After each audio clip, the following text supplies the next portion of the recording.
What's up, San Antonio? I'm Jen, and I'm taking you through tonight on another episode of The Scene. Thanks for tuning in. Tonight, I want to bring a special episode to you because it's one of my all-time favorite bands, QUEENSRYCHE. And also, we have an extraordinary local band called Beyond Black. They really kick ass. So stay tuned, grab a beer, and check out The Scene.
What's up, San Antonio? I'm Raul, and we're hanging out in the scene. Currently, we're here with a local band who I'd like to introduce to you right now, known as Beyond Black. Guys, don't want to introduce yourselves? Steve, bass player.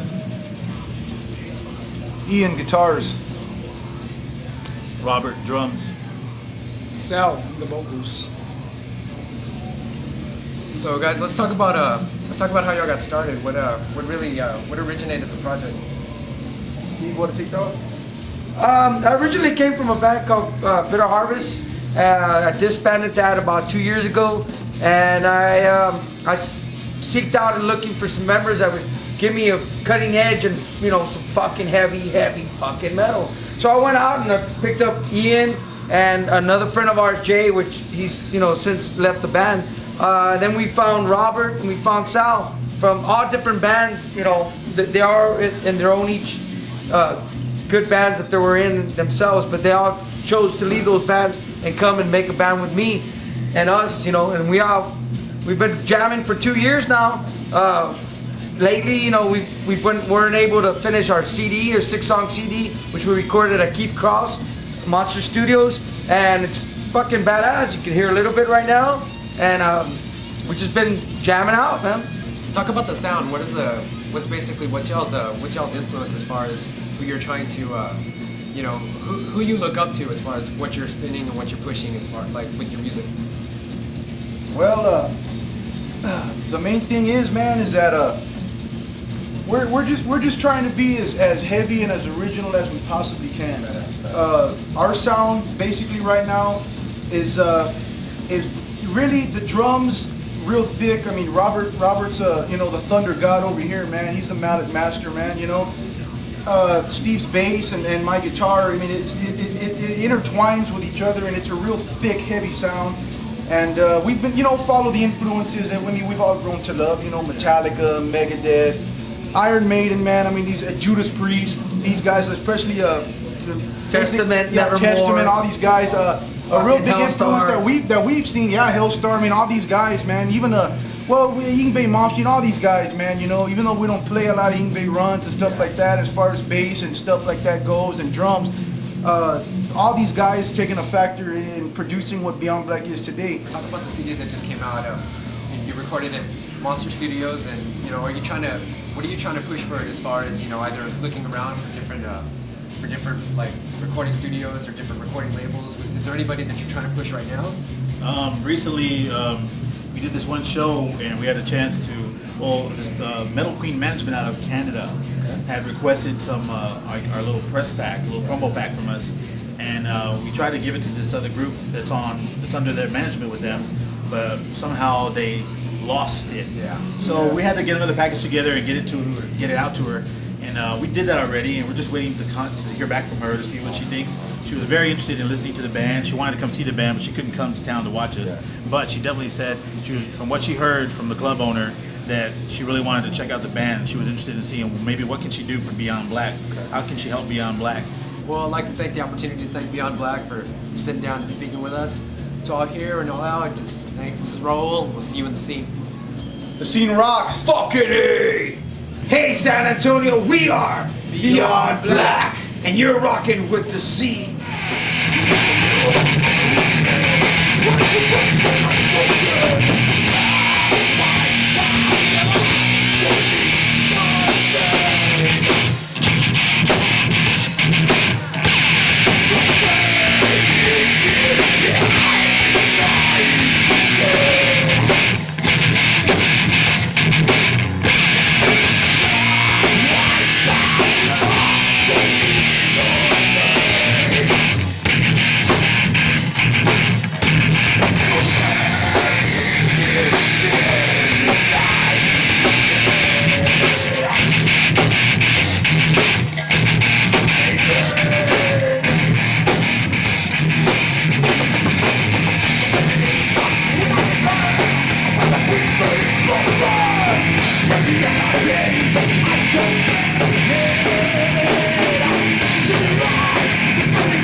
Beyond Black. They are one kick-ass metal local band.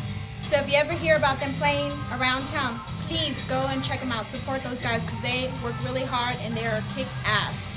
Next up we have my favorite, QUEENSRYCHE. And we got them when they came at Verizon Wireless Amphitheater, and it was a great honor to get these guys. So please stay tuned. We got some live footage and a great interview with both mics of the band. So stick around.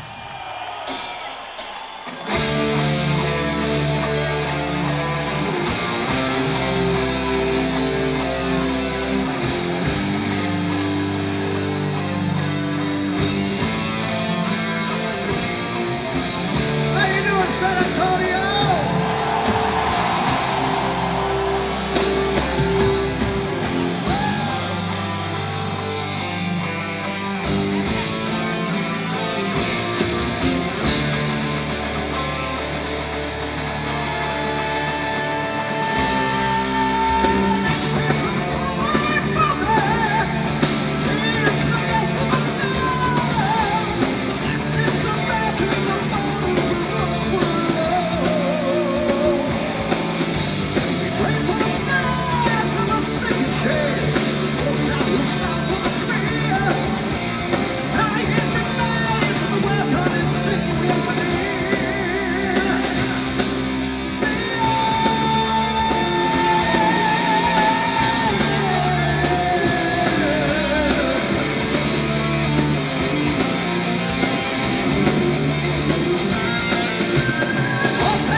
What's up, San Antonio? This is Matt, and thanks for watching. Tonight, we're going to be at the Verizon Wireless Amphitheater, and it brings me great pleasure to welcome the guys from QUEENSRYCHE here. We're here with Mike Stone and Michael Wilton. How are y'all doing, gentlemen? Excellent. Sweating our asses off. Yes, welcome to Texas, man. So has it been this hot anywhere else? Yeah. Everywhere. Everywhere else, it's summer. Just came from New Orleans, Nolans. That was pretty balmy. Balmy A 95. little moist there, a little moist. And then we did a couple shows in Florida. Yes. Very moist. Very moist. Very moist. Well, let's get right into it. Y'all are on tour with the mighty Judas Priest. How's that? Mighty Judas The mighty Priest. Judas Priest. There is none higher, except for Queensryche. That is. Tell us about the tour. How is the tour going so far? It's been great. The shows have been a lot of fun. The guys in Priest and their whole entourage have treated us like gold, and they're honestly just a pleasure. It's an honor to be able to check out Judas Priest every night. I mean, Yeah, I bet it is. every show day we get a sound check. They give us an hour, and it's just everything is just, guys, is everything okay? Is everything okay? They're really just to add icing on the cake. They're just a great bunch of people too. Yeah. That's gotta make it. That gotta make you feel better. Your heroes are good people. Yeah, it's neat. Also the big word from Queensryche lore is the coming of the new album, the Operation Mindcrime 2. Mm-hmm. Is this going to be a direct continuance from the first Operation Mindcrime, or will there be a little bit more storytelling? I have absolutely no idea. Well, no. I think it's not going to be. It's going to be picking up more of an extension. An extension. It's going to go more deeper into the story and into the characters. The same characters, or and just the plot. There may be a different. I think Dr. Evil actually should. The first album was such a landmark breakthrough album. It just set the bar so high for entire concept albums.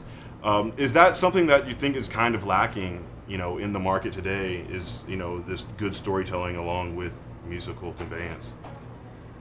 Concept albums aren't something that people do a lot these days, and fortunately for us, I think that's a good thing, because and I think it just for that, this album's going to have a lot of everything. But one thing we want to really bring back is guitar solos. Mm-hmm. Dual guitar solos, kick-ass playing.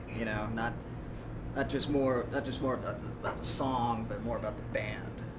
Yeah, and then there's a lot of elements to this record as far as there's a lot of depth to it. I mean, there's really heavy stuff. There's super vibey, creepy, mellow stuff. Lots of ear candy, and I can't wait to listen to it myself. Very dimensional. It's a complete album. It delves everywhere it needs to go. I hope so. Yeah, it's not all the way finished, but Yeah, that's the yet, plan. We got the schematic. Right? Yeah. We all eagerly await They're that. gonna solder everything. Connect the dots. And we all eagerly await that. That's going to be one hell of an album. This tour, the word is that y'all, it's bringing back to old school, guitar playing and stuff. That some of the set list is involving a lot of the pre-Mindcrime stuff. What was the idea behind that to go with that much older stuff? Well, I think just being on the Judas Priest tour, we wanted to, it was probably going to be a bit of an older crowd as well as some of the new that they're bringing in. But so we decided to bring back some of the more, stuff from Warning and the EP and serve up the middle, Rage, more stuff that's really fun to play for a guitar player. Yeah, as a guitar player, this set is a blast, And it's I guarantee you it's fun to listen to too. And I know the fans are just like crazy about y'all coming out and playing this stuff. We're crazy about being in San Antonio. Yeah. We'll talk a little bit about San Antonio and Queensryche. Y'all have been around for a while, and y'all have been here for a while. Forever. I mean, San Antonio loves its heavy metal, and it definitely loves Queensryche. We had a great gig here last fall? It's at that plaza, that outdoor place. The Sun Gardens Theater. It was that Sunset. Oh yeah, Sunset. The Sunset. That was on the Mindcrime tour. Yes, that was the Mindcrime tour. That was a great show. That one stands out. Cool. Well, we're happy that it did stand out. The tour. Where's y'all's plans? Are y'all going to go to Europe? Are y'all going to obviously do a headlining gigs of y'all's own? Well, after this tour, we're doing. Have you heard of the Sturgis Bike Festival? Yes, I have. Yeah, we're going to do that with Disturbed. Y'all looking forward to that? That should be fun. Yeah. That's some Mikey rides. And Oh, Jeff does he? rides. Yeah, Jeff has his bike. I got my bike on tour. I should ride this. They're I gonna should ride ride there. I think Jeff is actually. Really? Yeah. And then one of the guys in our crew, my guitar tech Lee, he has his bike out too. So we try to get as much riding as we can. That'll be pretty So neat. when I heard about the Sturgis thing, I was pretty psyched about it. I've seen the pictures. It's pretty Mardi Gras on wheels. Really. And then mid-September, we start back up and do the Mindcrime tour, go to places that we missed. Yeah, a lot of Canada dates in Mexico and things like that, and then a little break for the holidays, and then back out probably in January. Hopefully the new album will be out in January. Cool. And then another tour. Another tour. Life on the road. Are y'all gonna try to put an accompanying DVD with this? Something, you know, since the first one was such a visual experience, and obviously this one might not be too much of a different thing. We were thinking more comic book. Comic book? Yeah, you know. Lo-fi. Yeah. You know, Stick figures, yeah, those little, flip books. Those little sticky books, you know. Try to take it another direction. No, I imagine the record label will try and milk everything they can. That's what they do. And that's okay. It gets the word We're out. okay with that. And we're down with that. Well, as we wrap this down, we want to thank y'all very much for giving us the time. Our pleasure. And we definitely look forward to seeing y'all out on stage. And any last words for the fans out there before y'all head out? Fuck yeah! America! Fuck yeah! That's as patriotic as it gets, and that's Queensryche for you, baby. So, thanks again to the guys for spending some time with us, and be on the lookout next January for the new album. And thanks again to Queensryche, and check them out on the scene.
Thank you so much for tuning in to The Scene, and I really appreciate all your support. All of us at The Scene appreciate your support. Hope you enjoyed that episode of QUEENSRYCHE and Beyond Black. Don't forget to go to our website at www.thescenerocks.com, sign up on our message board, and hopefully we will see you in The Scene. Take care. Hey, what's up, San Antonio? I'm Jen, taking you. I'm Jen Broich, producer for The Scene, and I'm taking you tonight through a kick-ass metal episode. Tonight I'm taking you through a very kick-ass metal episode, and yeah, I'm with one of my very own. Tonight I'll be taking you through a great metal. Sorry, Mom.